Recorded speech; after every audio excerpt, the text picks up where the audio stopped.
O Senhor esteja convosco. Ele está no meio de nós. Proclamação do Evangelho de Jesus Cristo, segundo João.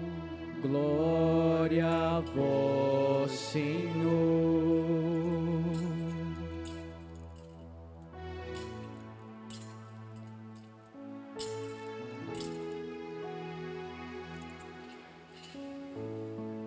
Era dia da preparação da Páscoa.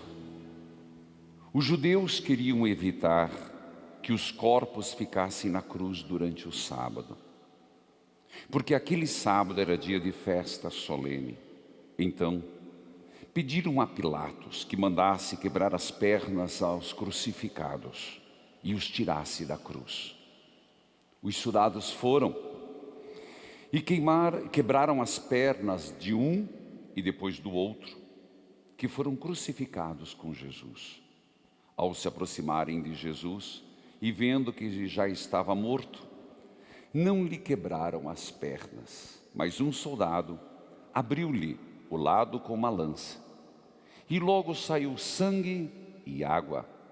Aquele que viu dá testemunho, e seu testemunho é verdadeiro, e ele sabe que fala a verdade, para que vós também acrediteis.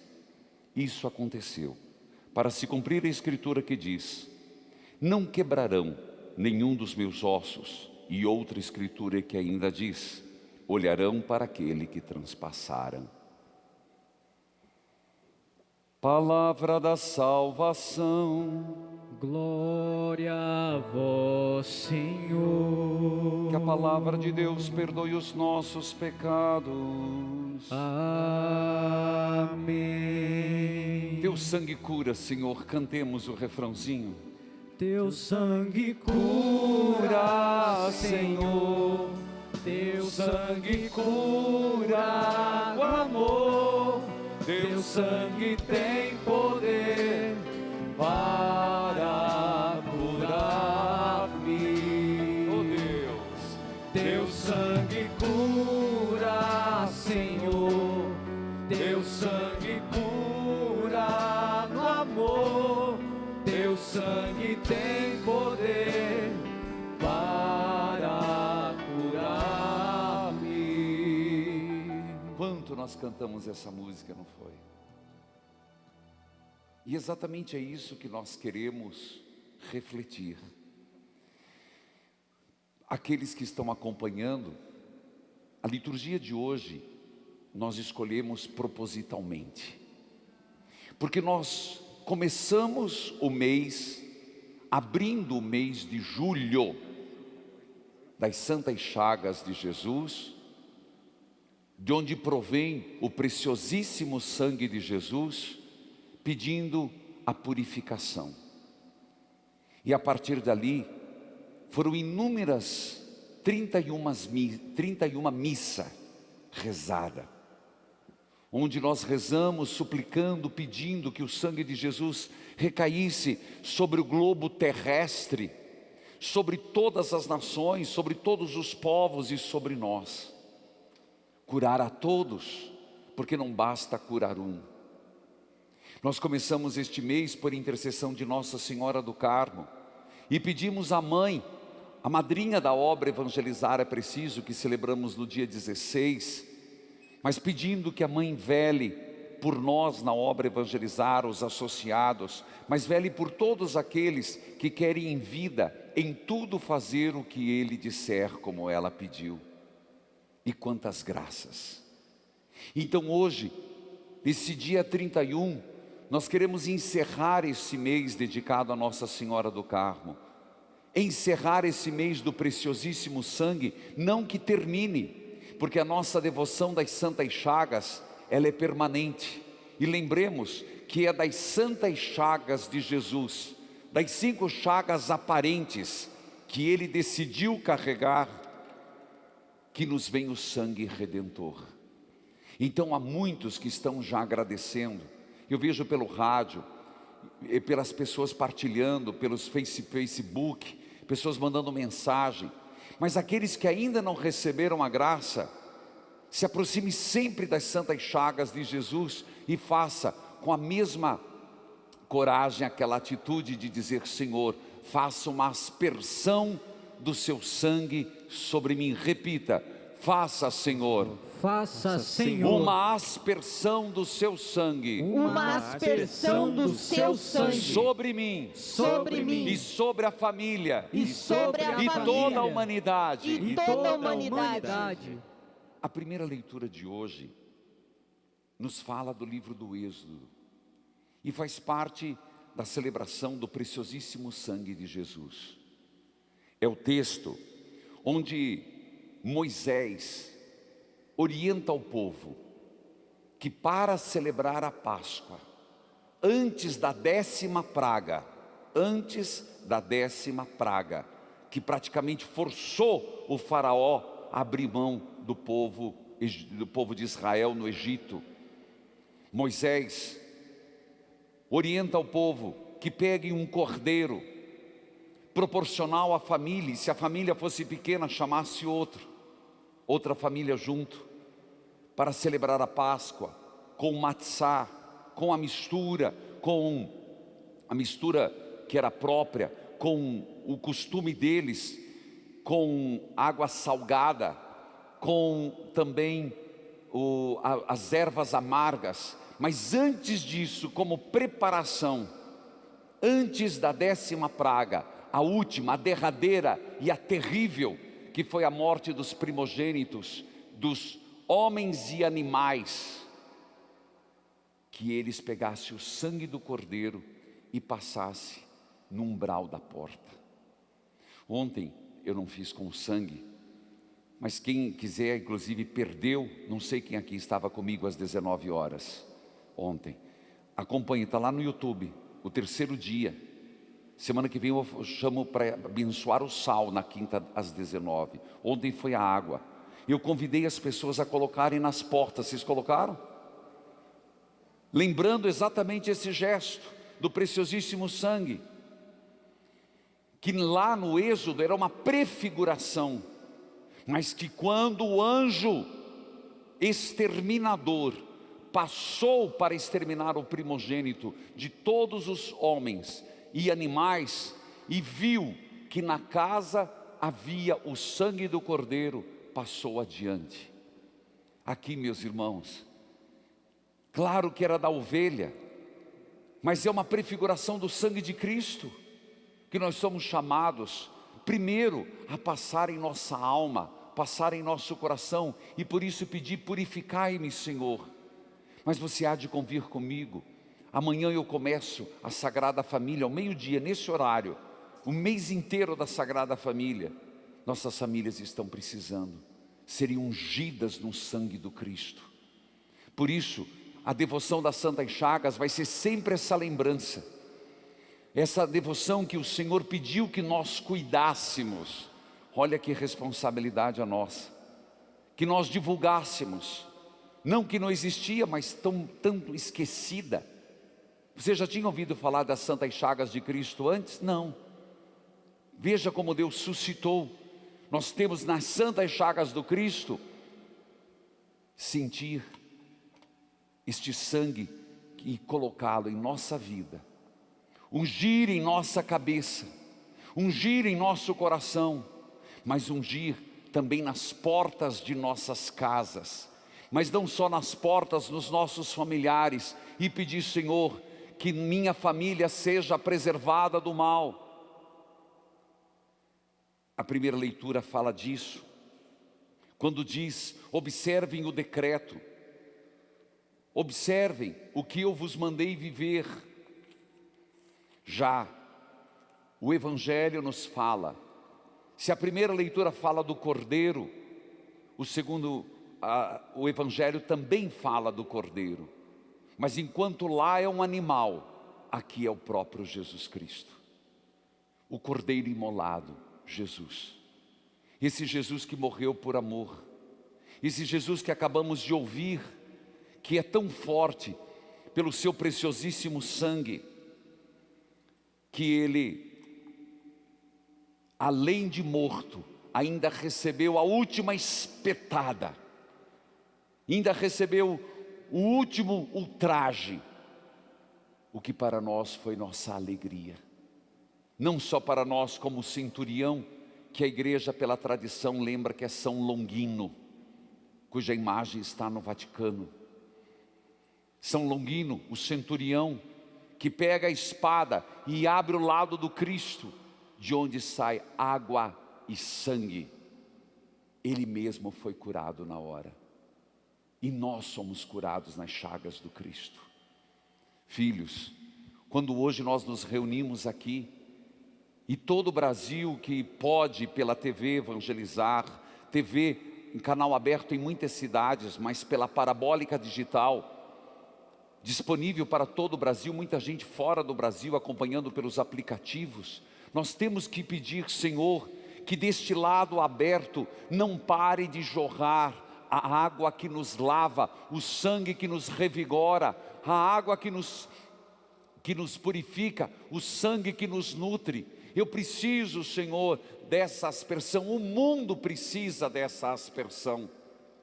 Não só em relação ao Covid, meus irmãos, também precisamos desse sangue de Jesus para curar desse minúsculo vírus que mata tantas pessoas. Mas precisamos também matar do vírus da injustiça, dos pobres, que cada vez estão mais pobres. E pedir a Jesus, eu peço hoje, que vai sair a vacina, estamos contando os dias. E toda vez que eu escuto falar de vacina, meu coração se alegra, que é sinal que estamos saindo do túnel. Mas ao mesmo tempo meu coração se aflige, porque o grande apelo meu agora tem sido, Senhor, que não seja só para alguns, não seja só para quem pode pagar, não seja só para os ricos, mas que seja de tal forma, Senhor, quebre, haja, Senhor, para que chegue às populações mais necessitadas. Senhor, é das tuas chagas que pedimos essa graça, pedimos a tua aspersão, para que os desempregados, você percebe como tem aparecido, ontem aqui na adoração, eu fiquei impressionado, várias coisas me chamaram a atenção, mas uma, depressão e pensamento suicida. Quem acompanhou ao vivo, depois pode conferir. Depressão, pensamento suicida, depressão, pensamento suicida, era algo impressionante. Angústia, a palavra aparecia. Que o sangue de nosso Senhor possa trazer esperança. Lembremos, queridos irmãos, que aí a segunda leitura, que é um lindo texto da carta aos Hebreus, lindíssimo texto, nos fala assim: Cristo veio como sumo e eterno sacerdote, o Cordeiro imolado, e Ele, com o seu sangue, não mais fomos justificados pelo sangue de bodes, de bezerros, mas com o próprio sangue de Cristo, diz a carta aos Hebreus, entrou no santuário uma só vez por todas. De fato, o sangue de bodes e touros, cinzas de novilho, empalhados e seres impuros, santifica a pureza ritual dos corpos. Quanto mais o sangue de Cristo não nos purificará a nossa consciência das obras mortais para servir ao Deus vivo. Cristo ofereceu-se a si mesmo como vítima sem mancha, por isso Ele é mediador de graças. Por sua morte, pelo seu sangue derramado, por isso as santas chagas de Jesus, e celebrar hoje esse encerramento, Ele reparou todas as transgressões, todos os pecados, aqueles que são chamados à promessa da herança eterna. Portanto, meus irmãos, felizes somos nós que temos este Cristo em nossas vidas. E eu gostaria ainda, depois de ter passado pelas leituras, lembrar que hoje, e eu prometi no rádio que falaria, nós celebramos Santo Inácio de Loyola. Por favor, que não tem nada a ver com este santo. Na missa das 7h30 mostraram. Não, aqui é São Curadars, que é o patrono dos sacerdotes. É que nós já estamos preparados para o final de semana, que a gente gosta de ir criando o clima. Amanhã é o primeiro dia e domingo é o dia do padre. O barco, as sandálias, as redes, São João Maria Vianney, ou Curadar-se, como quiser.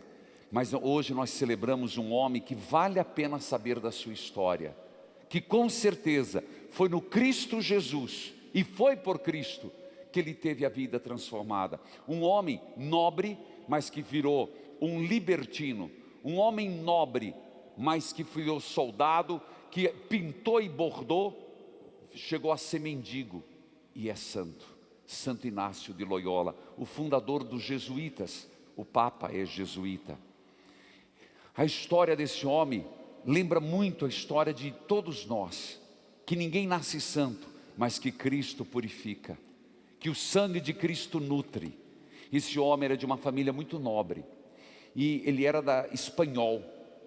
E veja o que os historiadores falam da família de Santo Inácio.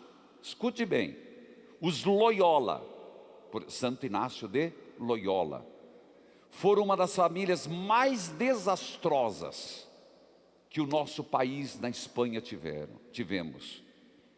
Uma dessas famílias bascas, que portava um escudo de arma sobre a porta principal, para justificar os seus erros e um padrão de vida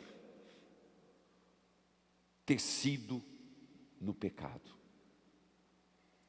Ele foi libertino, era nobre, mas foi libertino. Ele era do País Basco, nós estamos falando de 1500, século XVI, 1500 e pouco. Ele era um homem dado à violência, família violenta, região violenta. E ele era muito conflitivo, violento, e vivia uma sexualidade, no mínimo, eu diria, irresponsável, para não entrar em detalhes. Tornou-se soldado, Santo Inácio de Loyola. E como tal, era dado a brigas noturnas, era dado a bebedeira, depois virou soldado. Como soldado, ele foi para uma batalha, na época, batalha, guerra, qualquer semelhança, mera coincidência, era algo que se esperava, e foi lutar no exército, um exército contra 12 mil tropas francesas. Corajoso. O que lhe causou o quê? Ele teve uma convalescência, uma bola de canhão, estourou e veio bater na perna desse homem. A partir dali, ele foi recolhido pela família. E na casa onde ele estava, aqui começa o processo. Não tinha TV evangelizar, senão você ia TV evangelizar para convertê-lo. As Bíblias eram raras. Lembremos de Gutenberg, só para fazer uma análise, foi depois. Estava começando. Mas ele teve acesso a alguns livros. Olha como é importante isso. Não é por acaso que a gente manda o jornal do evangelizador, gente. Estou falando sério. Para você, não é para você esconder não. Nem para acender fogo aqui no frio não. É para você deixar lá. Vai que o teu filho lê. Vai que tua neta, alguém vai lá, uma criança no manzotinho. Eu acredito muito nessas coisas. Santo Inácio estava lá. Na época, soldado Inácio. E o que caiu na mão dele? No quarto que ele ficou? O que tinha para fazer? Ler livro da vida de santo e ler alguns trechos do Evangelho. Você entendeu o que eu falei? Como é importante. Gente, como é importante na hora que a pessoa está fragilizada. Por isso que quando a pessoa está fragilizada, a pessoa está mais aberta à graça de Deus. E aí, pais, aproveite a oportunidade, vamos aprender na vida desse santo. Por isso que eu gosto de contar a vida de santo. Por isso que eu gosto de estudar a vida de santo. Que a gente pega os macetes. Pois lá estava o livro. Pois lá estava a história de santo. E segundo os que escreveram, ele ficou tão impressionado que ele começou a copiar alguns textos. Ele pegava caneta vermelha para escrever os dizeres de Cristo. E azul, não era a nossa bic esferográfica, mas era caneta, para escrever os ditos de Nossa Senhora. Tudo que falava de Maria, azul. Tudo que falava de Jesus, vermelho. Olha o que a gente faz na Bíblia. Olha aí, ó. Grifar, riscar, puxar, escrever. E ele foi assimilando. Sem perceber, ele fez uma leitura orante, uma léxio divina. Foi quando ele se converteu. Ele teve mais de 30 sonhos com Nossa Senhora. Por isso a primeira fundação dele não chamava-se Companhia de Jesus, era Companhia de Maria. E ele ficou devotíssimo. Agora, o que mais me surpreende, nos exercícios espirituais, inclusive, agora na pandemia não, mas nós temos aqui os exercícios espirituais, aqui no santuário, uma equipe que se reúne. Quando eu fiz o retiro, lá em Itaici, o meu pregador, nos retiros que eu fazia lá, agora, pandemia não dá nem para pensar, mas exatamente, ele se valia de Santo Inácio. E Santo Inácio, que foi um soldado, e isso é interessante, quem puder leia os exercícios espirituais de Santo Inácio. Ele fala, ele pega todo o conhecimento dele de exército e transfere para a batalha espiritual.